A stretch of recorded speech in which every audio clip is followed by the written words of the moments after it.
के शस्त्र का निर्माण किया था? देवशिल्पी विश्वकर्मा जी ने। वो साधारण अस्त्र नहीं, मृत्यु पाश था। इस बार किसी देवता ने नहीं, स्वयं मृत्यु पाश ने अपने स्वामी को चुना।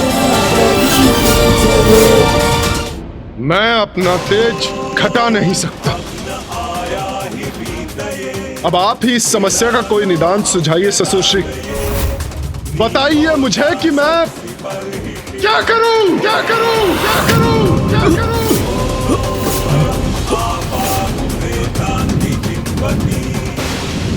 इस लोह पात्र में गिरकर सूर्य देव की किरणें शिथिल पड़ रही हैं।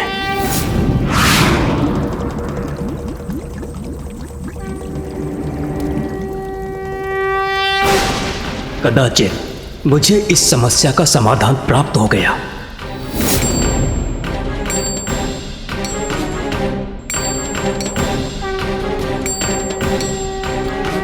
संसार के महानतम शिल्पकार विश्वकर्मा ने सूर्यदेव की समस्या का समाधान ढूंढ लिया और अपने विशेष उपकरणों से उनके तेज को खंडित किया।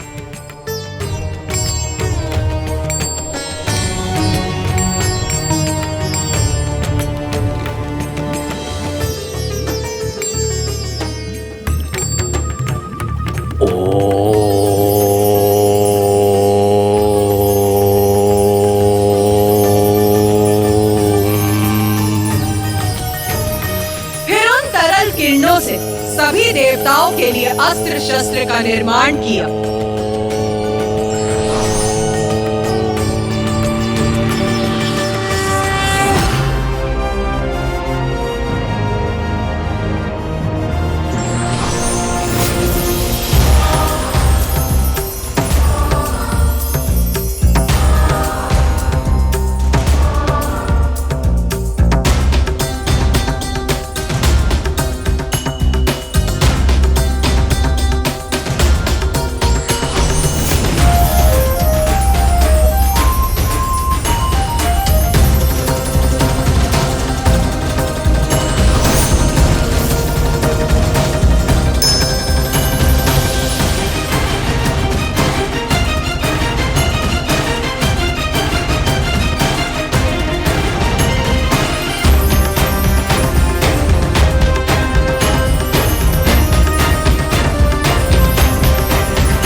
पिताश्री, पिताश्री, पिताश्री यहाँ भी नहीं है और अपने कक्ष में भी नहीं।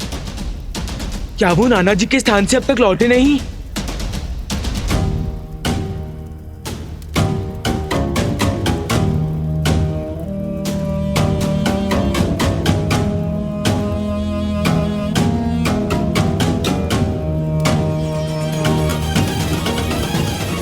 धन्यवाद विश्वकर्मा जी।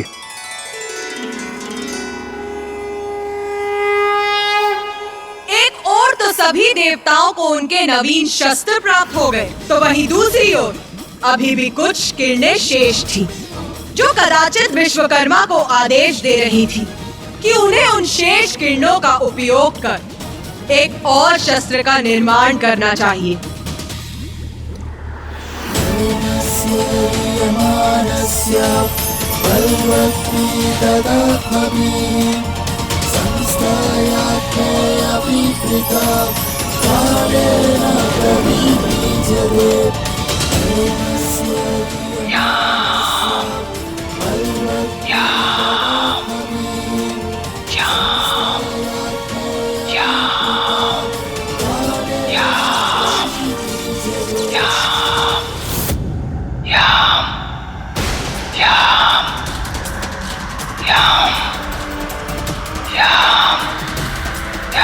मुझे ऐसा क्यों प्रतीत हो रहा है जैसे नाना जी के भवन से मुझे कोई पुकार रहा हो।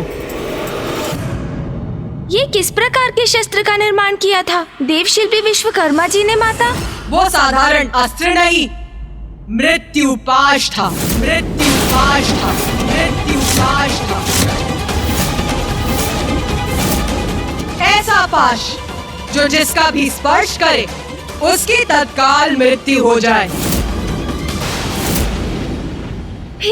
फिर क्या हुआ माता?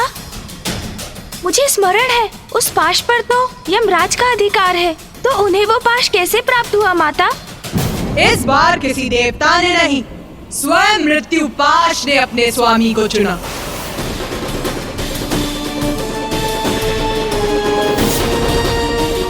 किंतु शस्त्र कैसे चुन सकता है अपना स्वामी? माता, क्या हुआ कार्तिकेय? क्या तुम्हारी समझ अपने अनुज से भिन्न है?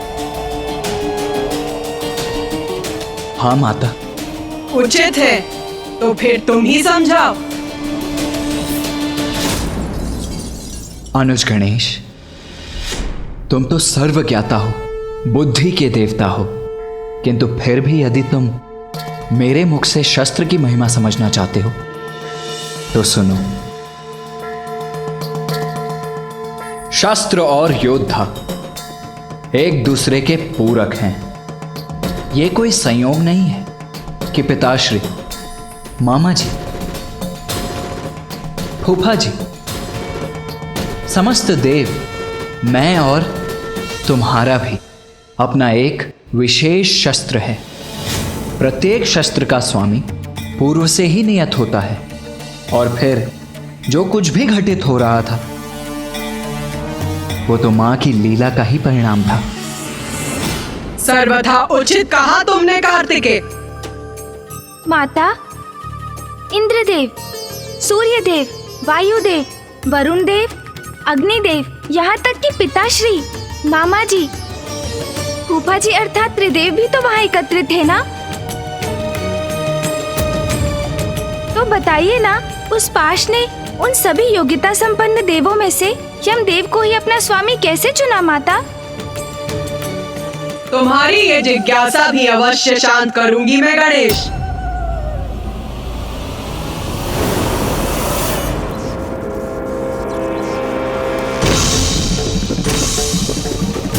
अद्भुत है ये शस्त्र, ये पाश। मैंने इस पाश का सृजन कैसे कर दिया? कैसे हुआ ये? इस पाश का स्वामित्व तो देवराज अर्थात मुझे ही प्राप्त होना चाहिए। प्रभु, महादेव, ये पाश, मुझे तो कुछ भी स्मरण नहीं है कि मैंने इसे कब, कैसे और क्यों रचा।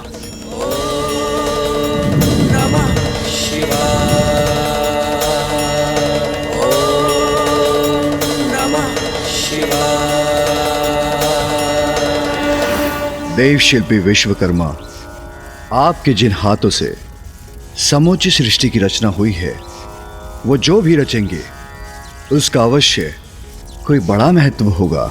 किंतु प्रभु, आप त्रिदेवों के साथ इंद्रदेव और सभी देवों के शस्त्रों का मैं पूर्व ही निर्माण कर चुका हूं। फिर इस पाश रूपी शस्त्र का क्या रहस्य है? जो भी हो, ये मेरे भवन में स्थित रहे, ये उचित नहीं है। इसका अवश्य ही कोई ना कोई कारण होगा, इसे वो पूरा करना ही होगा। किंतु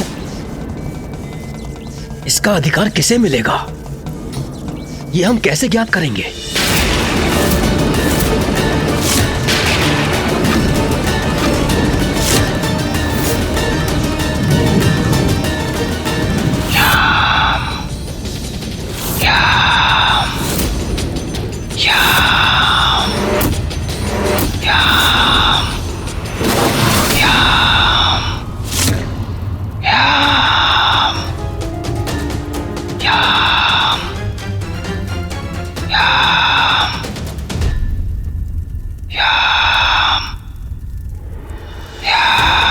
नाना जी के भवन से ये कौन मेरा आवाहन कर रहा है रह रहकर? पिताजी वही हैं, कहीं उन्हें तो मेरी आवश्यकता नहीं? मुझे स्वयं जाकर वहां देखना चाहिए।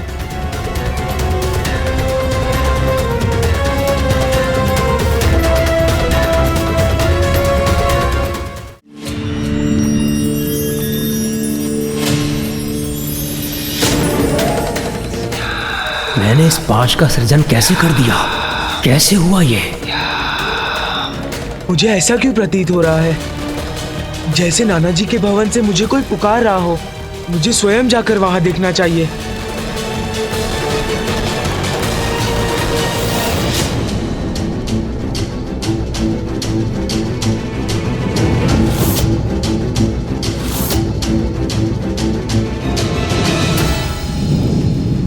अनायास देव शिल्पी विश्वकर्मा जी ने इसका सृजन किया। उस शस्त्र का, इस शक्तिशाली पाश का उचित अधिकारी तो मैं देवराज ही हो सकता हूं। महादेव, मैं आपसे विनती करता हूं कि आप इस पाश के लिए उचित अधिकारी घोषित कीजिए, जो इसे स्वीकार करे और इसके उचित स्थान पर ले जाए। यदि महादेव ने इसे स्वीकार कर लिया तो मैं इस पाश से वंचित रह जाऊंगा, किंतु इसका प्रथम अधिकार तो कदाचित उन्हीं का है। देव शिल्पी विश्वकर्मा जो आत्माओं के लोक का दायित्व संभालेगा, वही इस पाश का अधिकारी होगा। सृष्टि तांडव रचयिता नटराज राज नमो नमः। आचरण की श्रेष्ठता, धर्म और न्याय के प्रति सर्वोच्च निष्ठा धारण करने वाला ही इस पद, दायित्व का और पाश का अधिकारी होगा।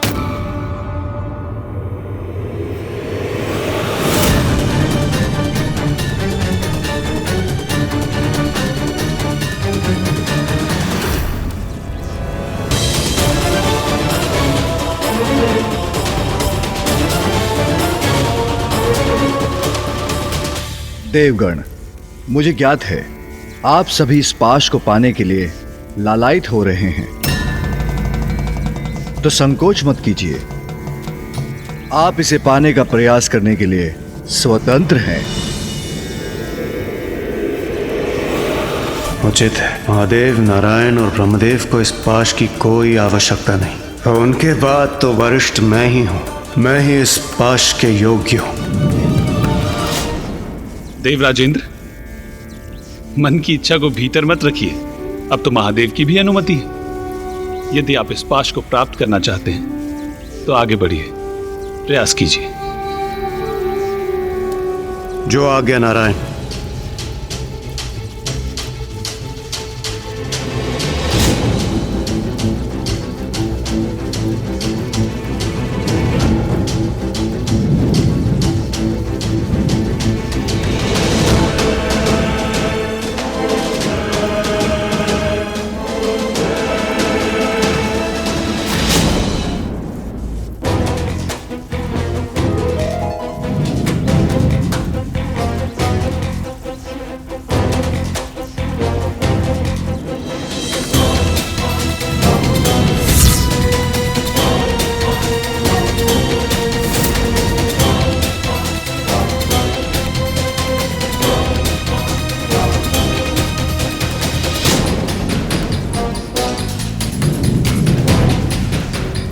बस अब पल भर में यह पाश मेरा ही होगा।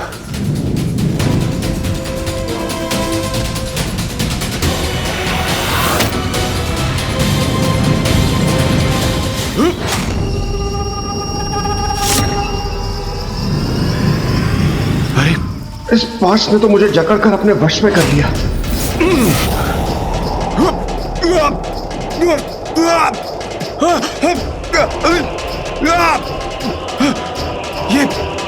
ये कहां गिरा जा रहा हूं मैं? ये कौन सा लोक है ये? देवराज,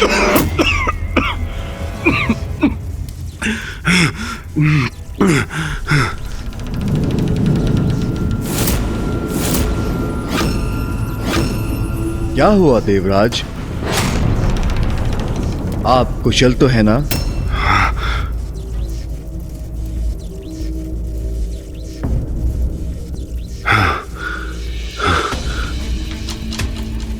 इस पाश से दूर रहना ही उचित होगा।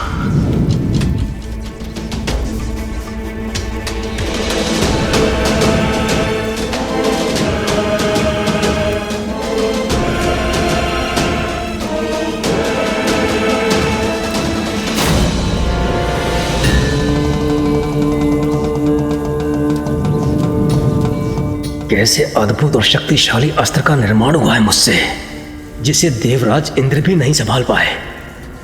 कोई तो अवश्य होगा जो इसका अधिकारी बनेगा।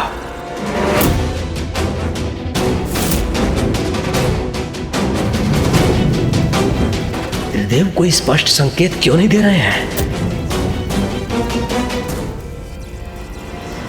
अरे देवराज इंद्र, एक क्षण पूर्व अभी आप उस पाश को उठाने गए थे और अचानक से पीछे हट गए।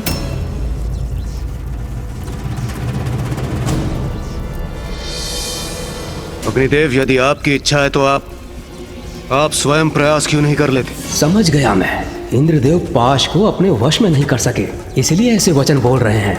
मैं अग्नि का देवता हूं, इसलिए ये पाश तो मेरा ही होना चाहिए।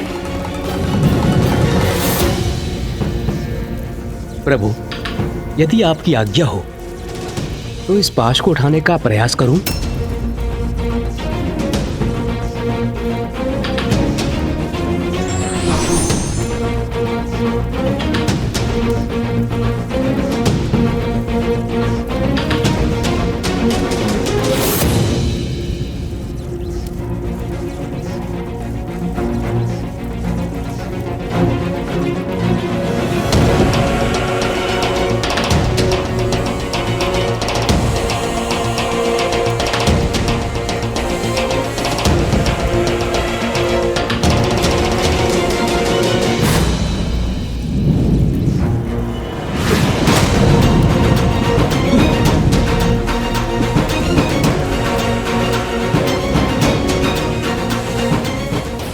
मेरे हाथ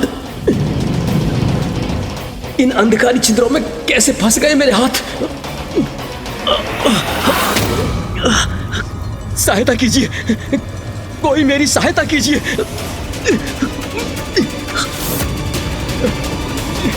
कोई मेरी सहायता करने के लिए भी नहीं है यहाँ। एकाकी हूं मैं।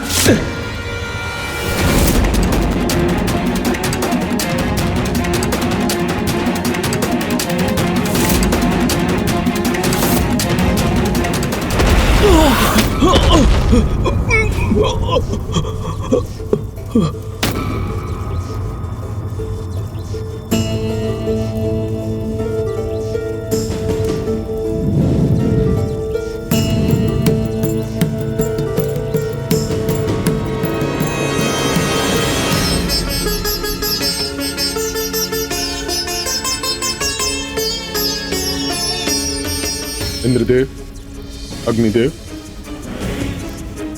ये क्या हुआ आप लोगों को?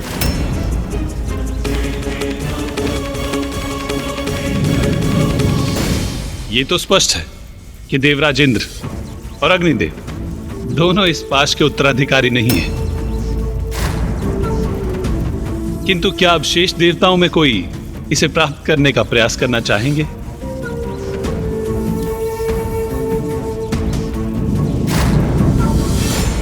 ये पाश मुझे आकर्षित तो कर रहा है, किंतु इंद्रदेव और अग्निदेव के प्रयत्न का परिणाम देखकर मैं सशंकित भी हूं। इंद्रदेव और अग्निदेव दोनों इसे उठाने में असफल क्यों हुए?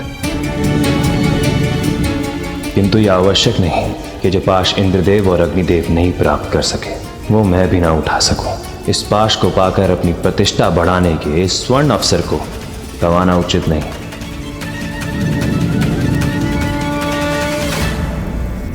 प्रभु नारायण, आपकी आज्ञा हो तो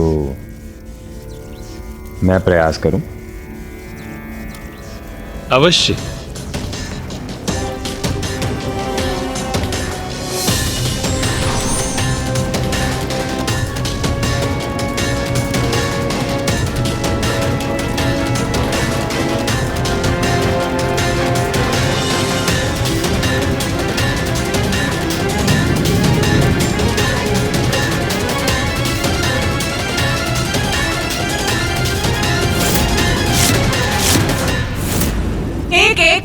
सभी देवताओं ने उस पाश को अपने वश में करने का प्रयास किया और असफल हुए।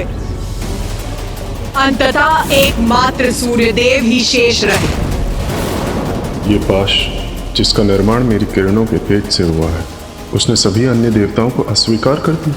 त्रिदेव तो पूर्व में ही स्पष्ट कर चुके हैं कि ये पाश उनके लिए नहीं, तो क्या मैं इसका अधिकारी हूं?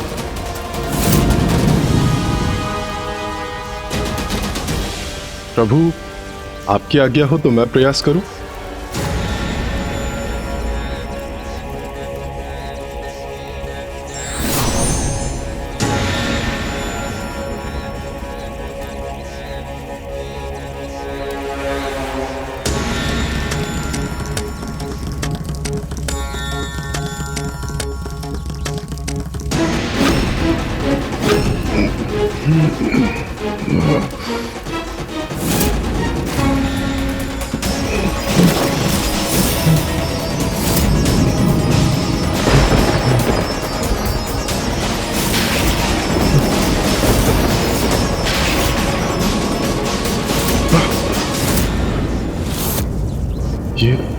ये कैसा विचित्र दृश्य दिखाई दिया मुझे। सूर्यदेव, कहिए, क्या देखा आपने? महादेव, वो मैंने देखा कि वो पिताश्री,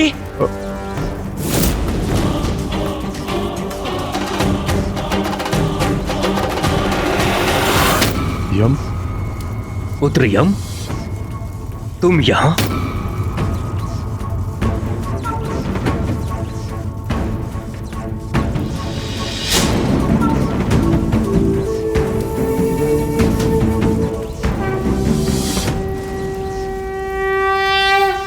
पिताश्री, मुझे ज्ञात था आप यहाँ हैं, तो जब मुझे प्रतीत हुआ कि कोई मुझे यहाँ से पुकार रहा है, तो मैं आपका विचार कर यहाँ चला आया।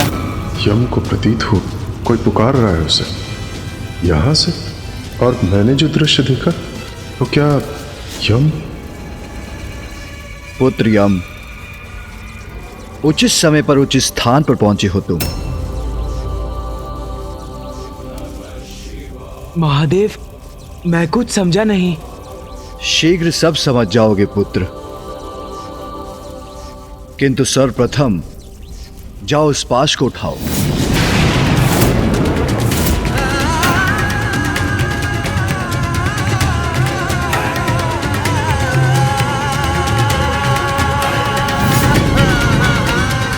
उस पाश को उठाऊं?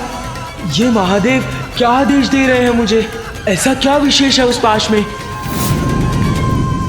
महादेव, यम को पाश लेने के लिए क्यों कह रहे हैं? महादेव, ये उचित होगा क्या? मेरा अर्थ है, यम तो एक मात्र नवयुवक है। इस पाश को इतने सबल, इतने शक्तिशाली देव नहीं उठा पाए, तो क्या यम? चिंता मत कीजिए देव शिल्पी विश्वकर्मा जी, यम को प्रयास तो करने दीजिए। जाओ यम, उस पाश को प्राप्त करो। जो आज्ञा प्रभु। महादेव, नारायण, ब्रह्मदेव।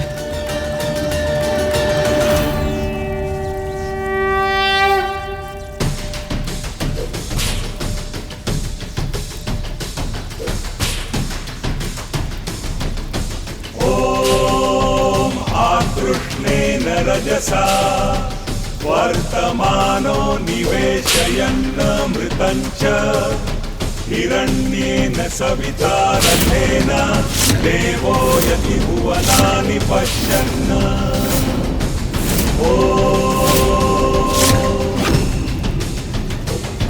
ॐ अग्निमूर्धादिवः उत्पत्तिः पृथिव्या अयम् आपादुनेतान्ति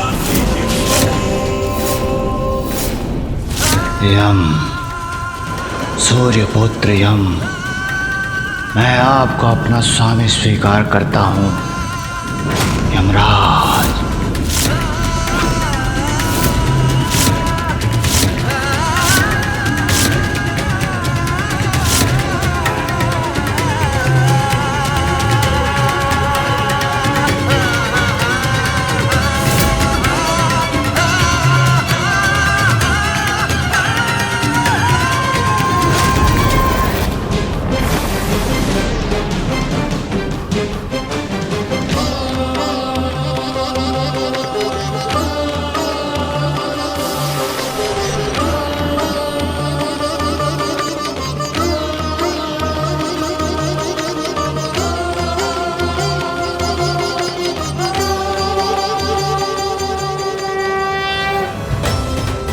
आश्चर्य है, पाश ने यम का स्पर्श स्वीकार कर लिया, अर्थात यम ही इसका अधिकारी है।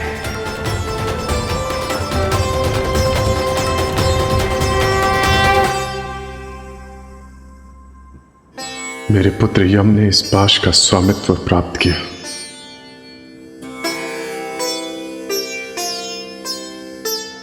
तुम तो केवल एक साधारण बालक हो यम।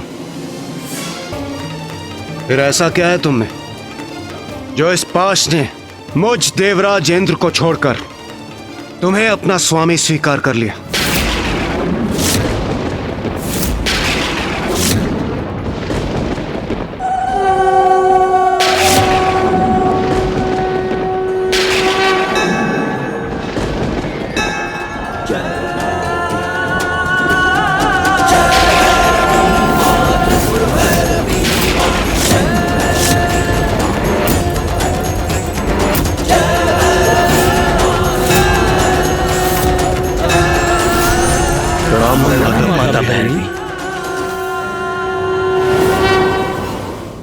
देवराज, आप ही अपनी समस्या लेकर मेरे पास आए थे और अब मेरे समाधान देने पर आप मेरी लीला पर संदेह कर रहे हैं, प्रश्न उठा रहे हैं मुझ पर।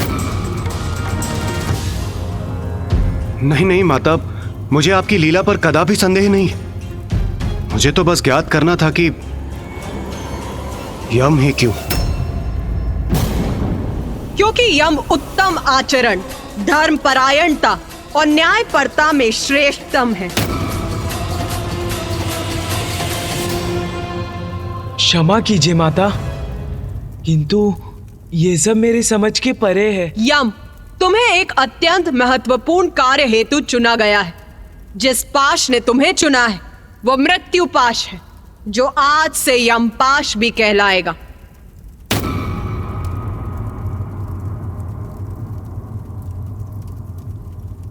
ये तो आपका सौभाग्य है देवगण कि आप सभी सुरक्षित हैं।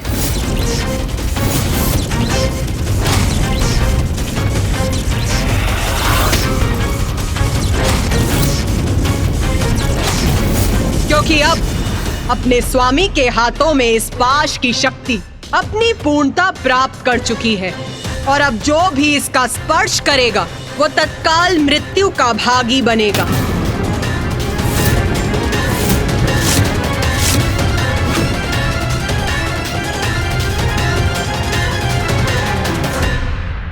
यम, मैं तुम्हें मृत्यु का देवता और मृत्यु के उपरांत आत्माएं जिस लोक में निवास करेंगी उसका अधिपति बनाती हूँ। आज से वो लोक यमलोक के नाम से भी जाना जाएगा।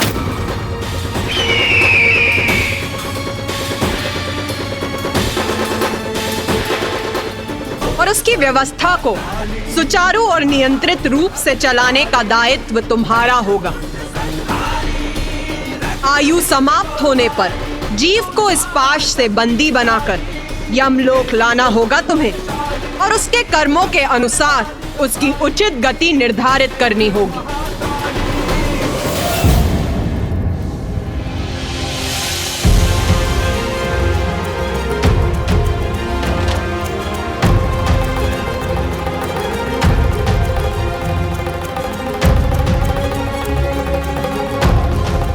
जो आज्ञा माता।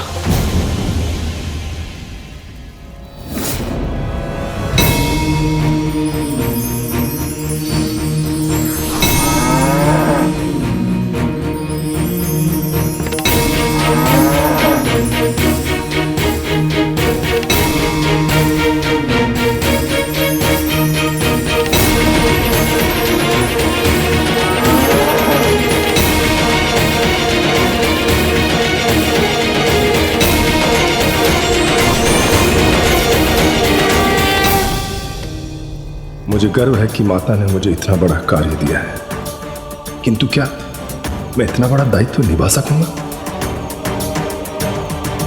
इस दायित्व को निभाने में चित्रगुप्त और यमदूत तुम्हारे सहायक बनेंगे।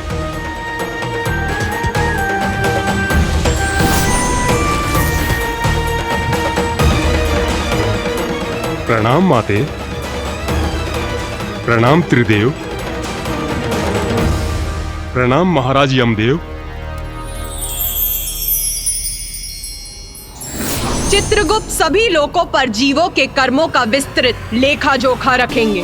विचार, शब्द और क्रिया से जीव जो भी कर्म करेंगे, चित्रगुप्त उन्हें सूचीबद्ध करेंगे।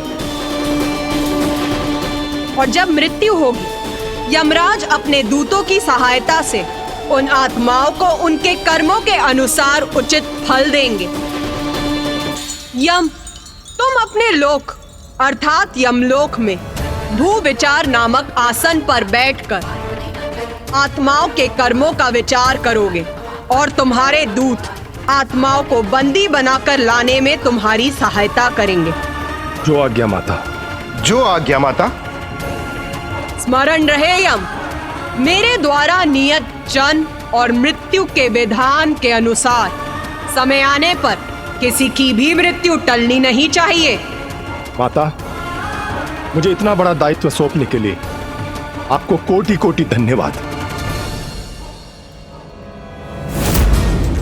माता, जो असंभव है वो संभव कैसे हुआ, बताइए ना माता।